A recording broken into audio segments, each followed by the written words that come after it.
Thanks for joining me in what will be a series of videos. I am Amy and I have a Christian life coaching business called Healing Places with Amy, and I was inspired to start doing the videos beginning with one of the posts that I recently made asking my single friends what their requirements are for somebody they would consider getting into a relationship with. And by requirements, I mean non-negotiables. What are your non-negotiables when you consider somebody for a relationship? Keep in mind, I am a Christian counselor and I do refer to God quite a bit because whether you believe or not, there's an instruction manual. And if you follow what God says about being in relationship and how you should treat each other, you do have pretty successful relationships. It's when we fall away from that that we tend to struggle. So I'm going to come at this most of the time from a woman's perspective because, well, I'm a woman. I'm also a single Christian. And so I just want you guys to know that anytime I say things from a woman's perspective, please know and understand that I completely believe that every relationship is completely reciprocal, that a woman needs to rise up and do her part and play her role. And when I talk about being a godly husband, on the other side of that, it is also imperative that the woman is a godly wife and that everything is shared. The responsibilities of a relationship, the interaction in a relationship, the give and take, it needs to be equal. It needs to be a true partnership. So when I asked that question, I was very surprised, pleasantly surprised, to see that most people, what their requirements were, what their non-negotiables were all character issues, were all issues of how somebody treats somebody, how they act, their personality, and their values and belief systems. So I'm going to give you some of mine, and I will do some follow-up to some of this, but I just wanted to run down, after giving it a lot of thought, some things that are in my journal. And I hope that if you're single, you have a list, you have a prayer of what somebody looks like for you. And of course, God will blow that out of the water. He already has in mind who he has for you, but we need to be very intentional about what we're seeking and what we're looking for. And just communicate that with God and put it in prayer form, have it in writing, refer to it often, remind yourself what your non-negotiables are, and it'll keep you from accepting less than you deserve as a child of God. So, of course, no surprise, number one on my list is that anybody I would consider having a relationship with must be a man of God, somebody who genuinely loves and seeks to know God so that he can be the leader, man, husband, and father that God calls men to be. I'll do a deeper dive into that in a video a little bit later, but for now, we'll go ahead and move on. Number two, a man who is secure in who he is, doesn't need to tear others down to build himself up, and doesn't look for his value in the approval of others. Women, we tend to do this too. I had to do a lot of hard work because I put my value in what other people would say about me, what they thought about me, what a man would or wouldn't do for me. I thought that if he would do something, that meant that I was worth that. And I had to find my value elsewhere, which led me back to the Word of God, because now I know that my value is in who God says that I am, what I'm worth to him. I know that even though I am imperfect, I am his masterpiece. I look to him for guidance.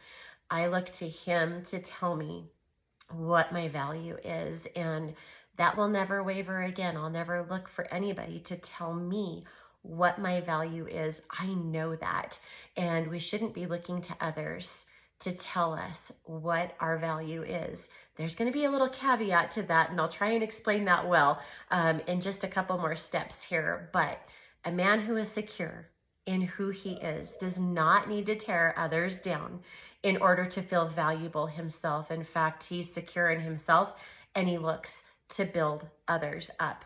So number three, communication.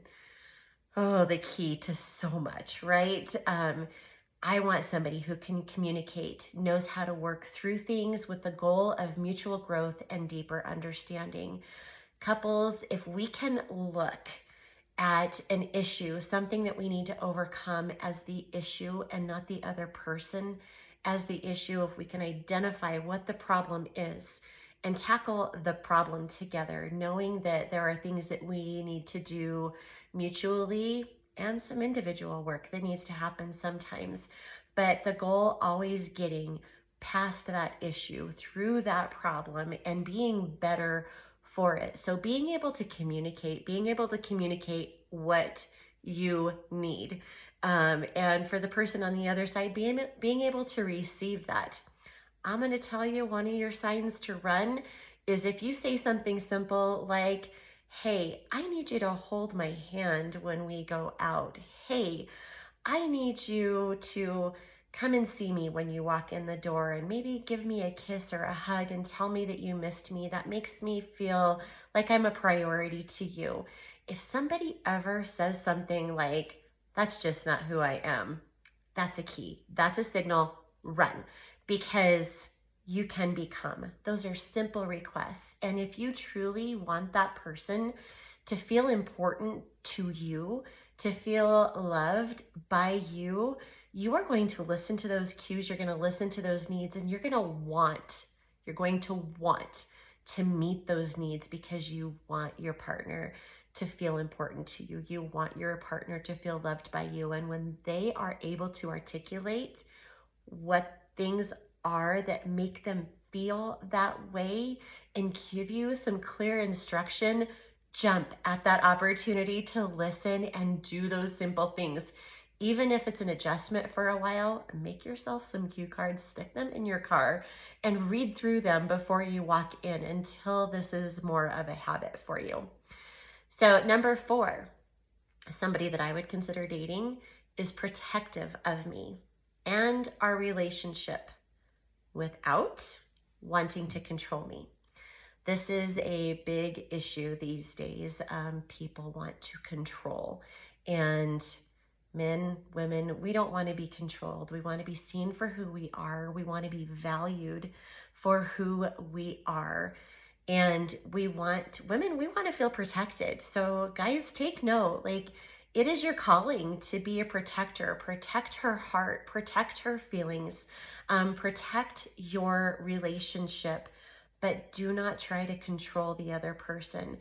If I can tell you what I need and you can tell me what you need, in order to feel secure in the relationship, in order to feel important in the relationship, both people should be listening, both people should be responsive to that, and there's no need to control. If there are control issues, there are deeper problems and something that you probably need to work on as an individual if you feel the need to control people of all things. Above all, people should not need to be controlled. So number 5, sees me as a true partner, bringing out our individual strengths to be stronger together. So it's important that you not see each other as your competition. It's important that you not feel threatened by the other people's strengths or point out the other person's weaknesses. It's so critical in a relationship that you be able to honor and value each other's strengths, because it makes you stronger together. There are plenty of people out there who are threatened by other strengths. They let it say something about them, and it really doesn't. You should be proud of the strengths and the value that your partner brings to the relationship. And when you're out and about or alone together, you guys should be each other's biggest fans. That should be something that you are telling each other. I admire this about you. I honor this about you. And just be able to be proud of who that person is. Again, if you feel threatened by somebody else's strengths, you might need to go work on that on your own before you're in a relationship, or to save your relationship if you're already in one. Number 6, a relationship where both people are focused on understanding caring about and meeting each other's needs as far as we are meant to do so. So let me explain that, because one, in a relationship, each person should care about meeting the needs of the other. I know people who say, I give and give and give, and they just take and take and take. But imagine, if you will, having a partner and being a partner where the two of you are so focused on listening to each other, paying attention to each other, and acknowledging the needs that the other person has in that relationship. And both of you just focus on meeting the other person's needs. If you can do that, then neither person really should go without their needs being met. The second part of that I want to articulate is that we meet each other's needs as far as we are able. No relationship, mother-child, father-child, spouses, boyfriend, girlfriend, friends, no one relationship is meant to fill all of your needs. That's why we have different relationships. First and foremost, you need to make sure that your needs are filled by God. There is a God-sized hole in each of our hearts that is only able to be filled by Him, and we run into a lot of trouble when we look for other people to fill that particular need that He is meant to fill. There are things that our friends are meant to fill. Our career is meant to fill in us. We can't expect our partners to fill every single need. So that takes some insight. That takes some diving deep to figure out what is a reasonable expectation. So please do not expect your partner to meet every need that you have. That's why I say, as far as we are able, we should want to meet our partner's needs. We should want to let them leave the house every day with their cup filled, because we did our part to fill that. So pay attention to what their needs are. Things don't work when you are the only person who cares about meeting the needs of the other. It takes two healthy individuals to do that. So I'm going to end the first segment here. There's plenty more and some deeper dives. I hope you will continue to join me, and I hope that it gives you some insight as to who I am as a Christian life coach. That's Amy with Healing Places. Feel free to reach out if I can help you in any other way. Thanks for joining me.